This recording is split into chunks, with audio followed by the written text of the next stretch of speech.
అచ్చంగా దేవుని రాజ్యంలో చేర్చబడిన మన పతనాన్ని ఆశిస్తూ నిరంతరం సాతానుని దురాత్మలను ఆవాహనం చేసి శత్రు వినాశయ అని మన మీద ప్రయోగించేటువంటి మనుషులు ఉండనే ఉన్నారు.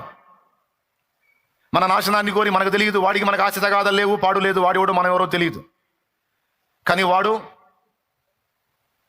నిద్రాహారాలు మానేస్తాడు, అవసరమైతే మనుష్య మాంసం తింటాడు,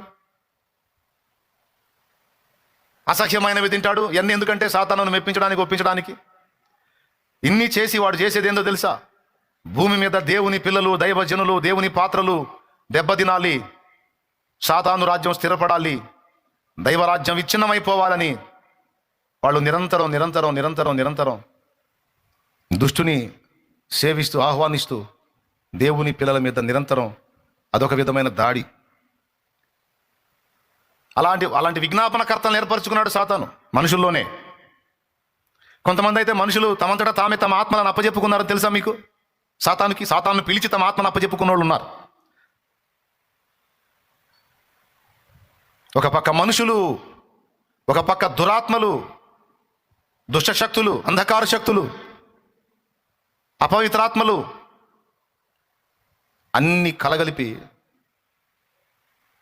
మనల్ని మళ్ళా వెనక్కి తిప్పాలని, మనల్ని భ్రష్టు పట్టించాలని, మన విశ్వాసాన్ని వేగు చూసి మన ఆత్మలను నిత్యము మండే నరకాగ్నికి ఈడ్చుకెళ్లాలని, వాళ్లకు దక్కని మహిమ మనకు దక్కకూడదని, వాళ్లకు దక్కని రాజ్యం మనకు దక్కకూడదని, వాళ్ళుండే పాతాళ అగ్నిలో, నరకాగ్నిలో మనం కూడా ఉండాలని రక్షణలోనికి వచ్చిన మనందరి మీద దుష్టుడు చేసేటువంటి కుట్రలన్నీ కావు. ఈ సంగతి బైబిల్ చాలా స్పష్టంగా చెప్పింది.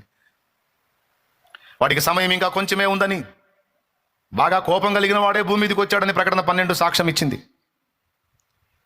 దయ్యాలకు వాటి కాలం తెలుసు. అయ్యో దేవుని కుమారుడా, సర్వోన్నతుని కుమారుడా, కాలము రాకమునిపే మమ్మను నశింపజేయ, నీకేమి పని? నీవు మమ్మలను వెళ్ళగొట్టినడలా ఆ పందులలోనికి వెలుటకు మాకు సెలవిమ్ము అని రిక్వెస్ట్ చేసినాయి. కాలము రాకమునిపే మమ్మను నశింపజేయవచ్చితివా అంటే వాటి కాలం వాటికి తెలుసు. సో ఇదంతా టోటల్గా మీకు ఎందుకు చెప్తున్నానంటే, నువ్వు అర్థం చేసుకున్నా చేసుకోకపోయినా నిన్ను నన్ను మనల్ని తరిమేటువంటి ఒక దుష్ట సమూహం అయితే ఉనికిలో ఉంది అనే గ్రహింపు నీకు ఉండాలని ఈ విషయాలు చెప్తున్నాను నేను.